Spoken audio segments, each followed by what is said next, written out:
మొన్ననే ఒక 2, 3 డేస్ కిందట జనసేన పార్టీ అఫీషియల్‌గా ఒక ప్రకటన విడుదల చేసింది. ప్రతి సమస్యకు జనం రాష్ట్ర స్థాయి వరకు, రాష్ట్ర స్థాయి నాయకత్వం వరకు వస్తున్నారు అనంటే, దాని అర్థం వ్యవస్థలు విఫలం చెందినట్లుగానే భావించాల్సి ఉంటది అన్నది వాళ్ళు విడుదల చేసిన ప్రకటన సారాంశం.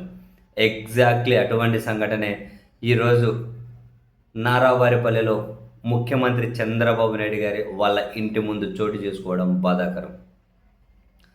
గౌరవ ముఖ్యమంత్రి గారు వాళ్ళ కుటుంబంతో కలిసి సంక్రాంతి పండుగ సెలబ్రేట్ చేసుకోవడం కోసం సొంత ఊరు నారావారిపల్లె వచ్చారు. అక్కడ సెలబ్రేట్ చేసుకుంటూ ఉన్నారు. మనం చూస్తూ ఉన్నాం నిన్నటి నుంచి. ఈ క్రమంలో చంద్రబాబు నాయుడు గారి ఇంటి దగ్గరకు ఒక రైతు, ఒక పెద్దాయన వచ్చారు.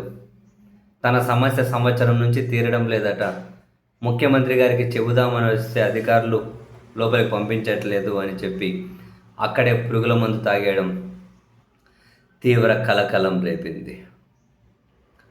చిత్తూరు జిల్లా పెద్దపంజాని మండలం నాగి రాజయ్య గారిపల్లెకి చెందిన గోవిందరెడ్డి అట తనకున్న భూ సమస్యపై సీఎంకు వినతి పత్రం ఇవ్వాలని నారావారిపల్లె వచ్చారట. సీఎం పండగ వేడుకలో ఉన్నారు. ఆయన్ను కలవడం కుదరదని పోలీసులు అడ్డుకున్నారట. మనస్తాపం చెంది పురుగుల మందు తాగి అక్కడికక్కడే కుప్పగూలిపోయారు. హుటాహుటిన నారావారిపల్లి ఆసుపత్రికి తరలించారట. అక్కడ పరిస్థితి విషమించడంతో మెరుగైన చికిత్స కోసం తిరుపతి రూయాకు తరలించారట. ఏదో భూ సమస్య అట. గత ఏడాది జనవరిలో మంత్రి లోకేష్, సీఎం చంద్రబాబు నారావారిపల్లిలోనే నారావారిపల్లి వాళ్ళని కలిశారట. ఈ పెద్ద ఆయన న్యాయం చేయమని బతిమాలాడట.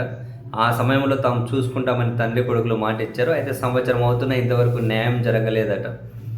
అందుకని చెప్పి మళ్ళీ వద్దాము అని చెప్పి మళ్ళీ వచ్చి చెప్పాలని వస్తే వీళ్ళు కలవనివ్వడం లేదట. ఇంత పని చేశారు.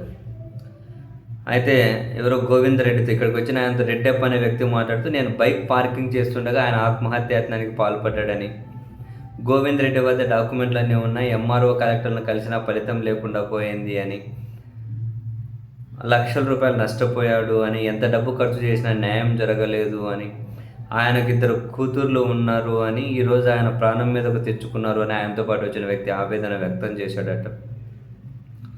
కలెక్టర్ కూడా ఈ విషయం తెలిసి ఇమ్మీడియట్గా స్పందించారట. గోవిందరెడ్డికి మెరుగైన వైద్యం అందేలా చూడాలని అధికారులకు జారీ చేసినట్టు తెలుస్తుంది అని రాసుకుంటూ వచ్చారు. బాధాకరం కాదు.